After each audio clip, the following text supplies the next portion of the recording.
Ine-enjoy ko lang yung tanawin. Mga bundok, mga lambak, at mga ilog. Sobrang nakakamangha, di ba?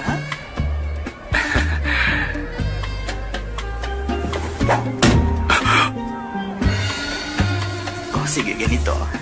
Ipapakita ko ang tanawin ko. Pasensya na. Nasa lang banyo. Mamaya ako natatanawin.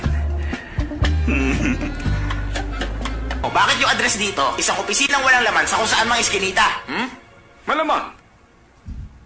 Yung main headquarters nila. Doon mo lang makikita.